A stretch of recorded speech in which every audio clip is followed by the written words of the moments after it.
Degree Sunni राब्ता council तालका degree के ज़ेर एहतमाम सालाना सलाम पाकिस्तान रैली का इनेकाद किया गया। रैली से खिताब करते हुए सुन्नी राब्ता काउंसिल तालका डिग्री के रहनुमा मौलाना अदनान हैदरी और हाफिज़ मोहम्मद उमर मसूद ने कहा कि पाकिस्तान की आज़ादी का मकसद दुनिया के नक्शे पर एक आज़ाद इस्लामी फलाही रियासत का क़याम था, जिसकी आज़ादी के लिए हमारे आबा व अजदाद ने बहुत कुर्बानियाँ दी हैं।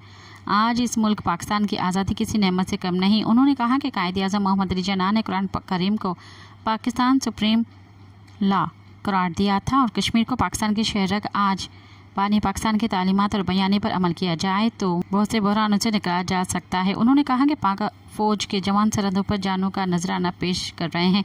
हम उनकी शहादतों को सलाम अक़ीदत पेश करते हैं। रैली में सुन्नी राब्ता काउंसिल तालका डिग्री के रहनुमाओं जाहिद इमरान, असगर हुसैनी, साईं रज़ाक नूहानी, साईं हादी बख्श नूहानी, शाहिद महमूद, वाहिद कुरैशी समेत कारकुनों, रहनुमाओं और शहरियों की बड़ी तादाद मौजूद थी।